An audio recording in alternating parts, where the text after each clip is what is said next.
também tem a organização de tudo. Vamos então falar um pouquinho do Apenas uma Sombra de Mulher. Então, Apenas uma Sombra de Mulher, esse livro do Fernando O, eu tenho a impressão que ele não é psicografado. Ele é um autor que ele não nomina um espírito como autor do livro. Ele não coloca ninguém, mas obviamente tem a inspiração, não é? Mas enfim, vamos voltar lá. O Malaquias de Assis, ele estava casado a segunda núpcias e tinha uma criança pequena. Ele tinha um pequeno comércio na cidade que ele morava. E aí, um determinado mês do ano, que é aquele tempo que se fazia o tal do balanço, né? O comércio parava ao final do ano, acho que o último dia do ano, não tinha uma história de fazer o balanço. O que tinha de haver, de dever, essas coisas. Era uma espécie de caixa, né? Bom, aí ele explicou para a esposa que ele precisava fazer esse balanço, que ele ia demorar um pouco mais, que ela ficasse tranquila, se deitasse com a criança e ficasse tranquila, que ele ia demorar.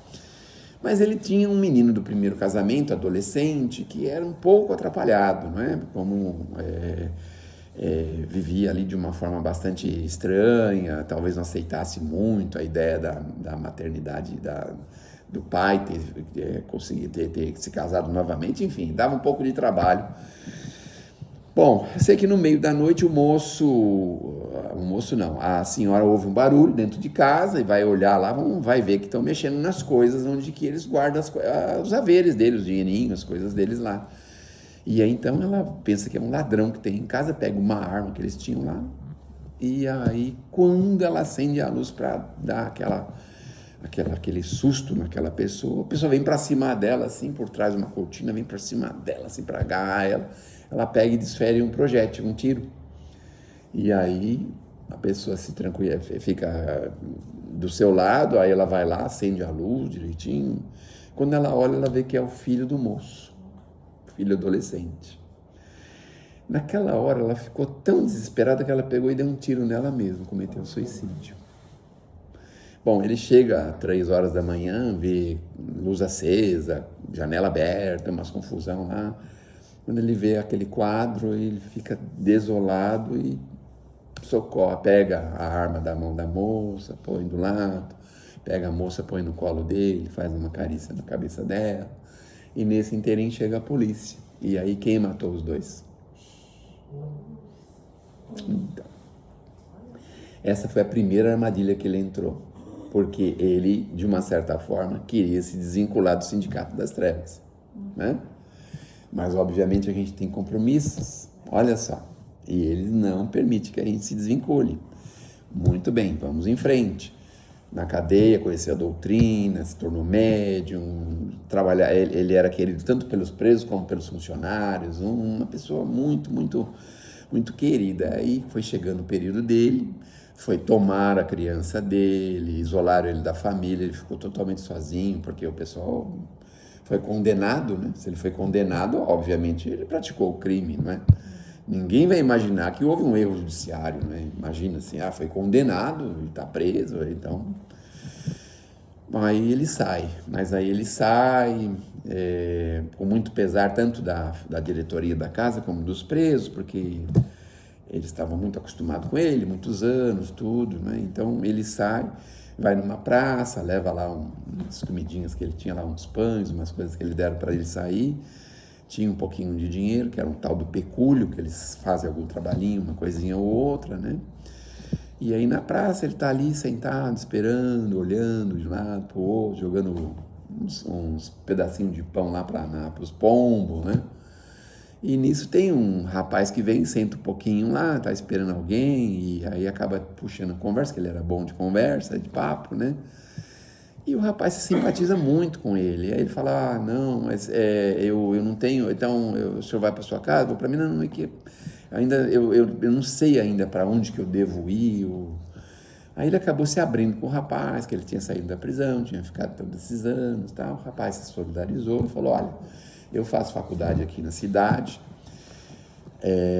isso é no sul, mas falam até a cidade. Então, eu faço faculdade aqui na cidade e meu pai mandou uma senhora que era da fazenda para ficar aqui, cuidar de mim, fazer comida, cuidar da casa, tal. E a gente tem uma casa grande, eu moro lá sozinho com ela e tal, o senhor podia ficar lá, pelo menos até o senhor se se levantar, arrumar algum lugar, né?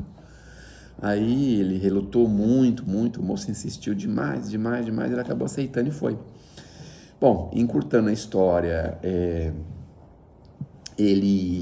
o rapaz ficou muito próximo, essa senhora também ficou muito próximo dele, porque ele era muito laborioso, educado, muito respeitador e tudo, não é? E num determinado momento ele tá para atravessar uma rua junto com esse rapaz, e aí um carro quase pega o rapaz, não é? E ele consegue puxar o rapaz, tirar da rua, salvar o rapaz desse atropelamento, esse jovem. E não obstante isso ele cai no chão e fica um pouco desacordado por causa daquela coisa, né, daquela coisa que aconteceu. Mas ele consegue perceber que os espíritos amigos dele falaram assim: nossa, quase que você caiu, hein? Cuidado que nós estamos no seu pé.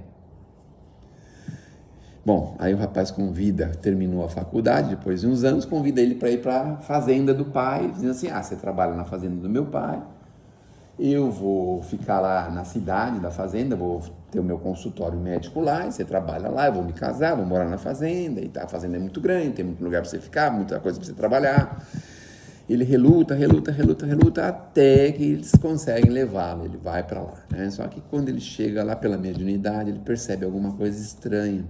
Entra a namorada do rapaz, o rapaz e a namorada, uma coisa esquisita da moça. A moça tem o capataz, que é o pai dela, né? Aí tem o pai do rapaz, que recebe ele e tal, tá tudo bem. E aí ele foi convidado a a participar de uma reunião religiosa que tem na fazenda, lá numa espécie de uma capelinha. Ele vai, é longe da casa principal, mas ele vai mesmo assim e tal, no meio lá das plantações. E uma bela final de tarde ele está voltando e escuta umas coisas assim estranhas, um mato mexendo, e daqui a pouco vem um cavalo, aí ele escuta um tiro, ele fica assustado, vai ver o que aconteceu. A moça, que era a namorada do rapaz, a noiva do rapaz, sai correndo. Quem está ali com ela é o pai do rapaz, e quem dá o tiro é o pai da moça. O pai da moça joga a arma lá, né? Deu o tiro e jogou, matou o senhorzinho, porque o objetivo da trama desses dois era que a moça casasse com o dono com o filho do dono, o dono morresse e ela ficaria, né, com a fazenda também, né, junto com o pai, né? O objetivo do pai era ficar com aquela fazenda. E aí ele vai lá, vai socorrer o senhorzinho, aí vira aquele tiro, aquela confusão, vem todo mundo para saber o que aconteceu. Quando vê a arma ali do lado, ele lá com o senhorzinho, ele com esse histórico que ele teve, quem que matou o senhorzinho?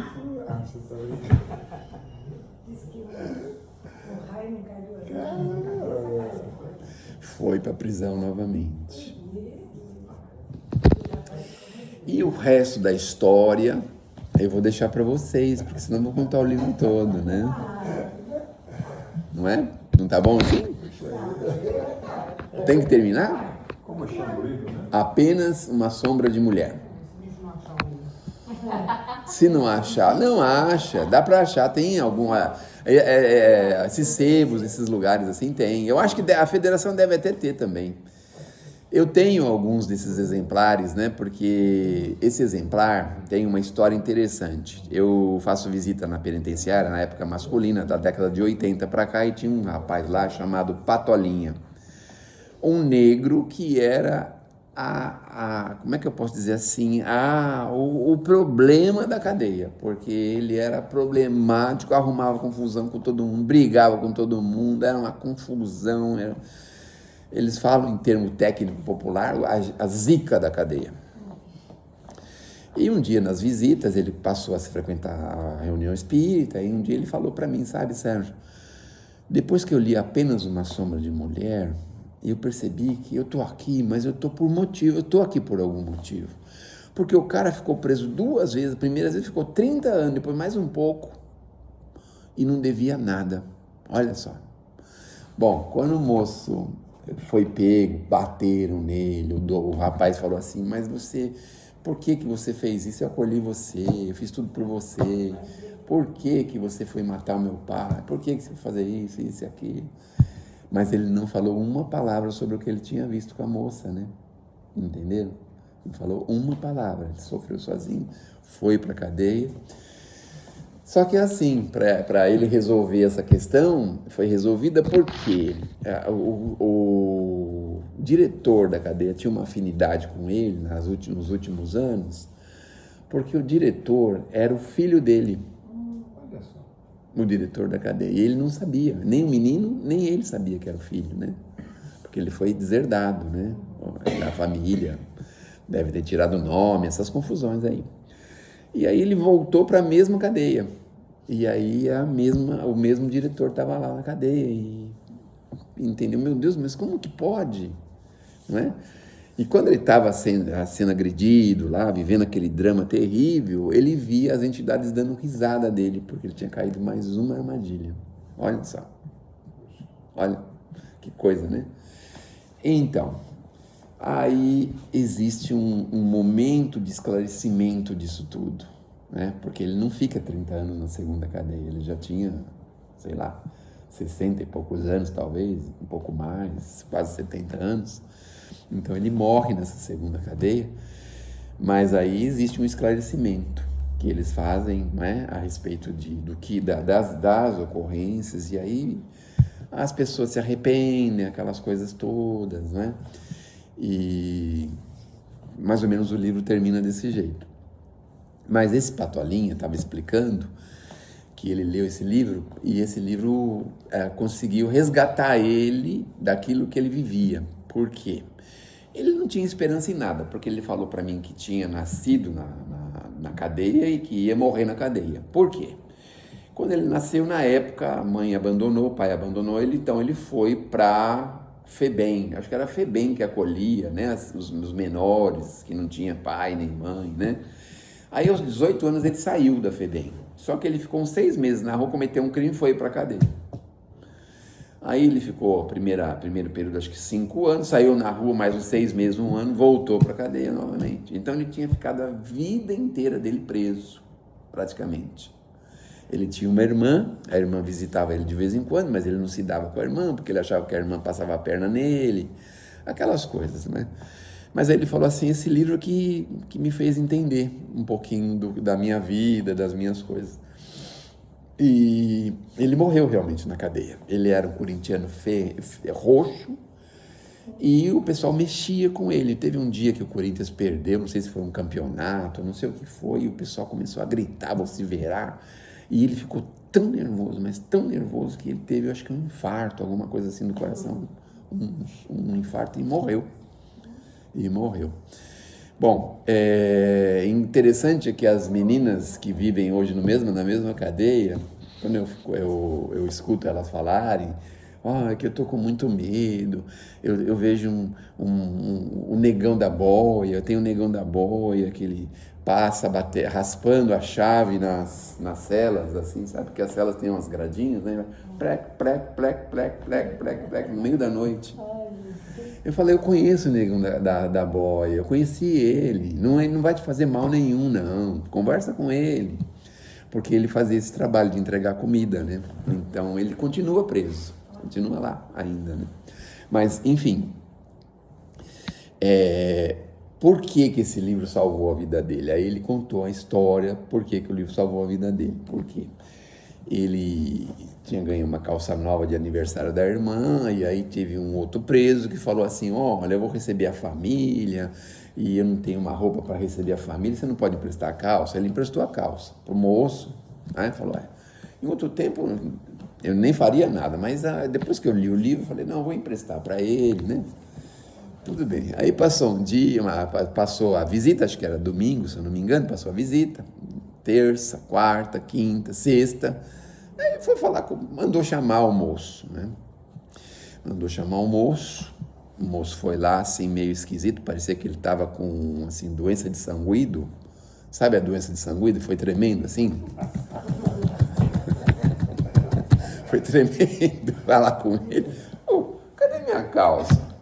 Ele falou assim, não, é que no dia da visita, a visita trouxe uma lasanha e caiu um molho na calça, eu mandei para a lavanderia. Ele falou, tá na lavanderia. Pô, ele estava há 40 anos preso, ele tinha acesso a todos os lugares. Aí ele pegou e foi na lavanderia. Quando ele chegou na lavanderia, o cara da lavanderia estava usando a calça dele.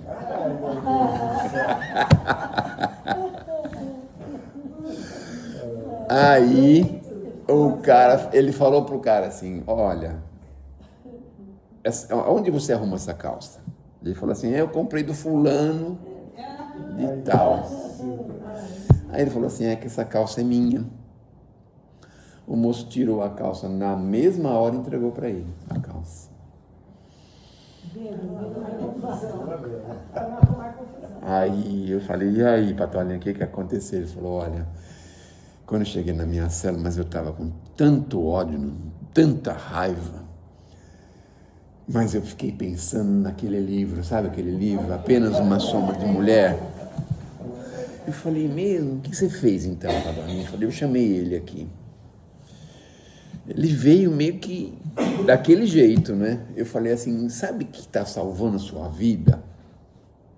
Um livro, seu infeliz. É um livro que está salvando a tua vida.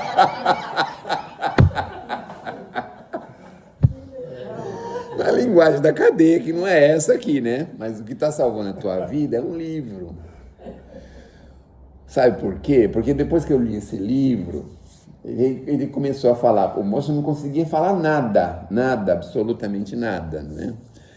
Depois que eu li esse livro, mas o que você fez com ele, Patolinha? Olha, não fiz nada, eu só dei umas espetadinhas na parte mais fofinha dele, porque isso na cadeia masculina é humilhação, né? Então, ele só fez isso, você não, eu resolvi não fazer mais isso. Então, eu falei, meu Deus, olha o que é o poder de um livro, né? Como que a pessoa se conscientiza. Tem uma frase que apareceu numa folhinha.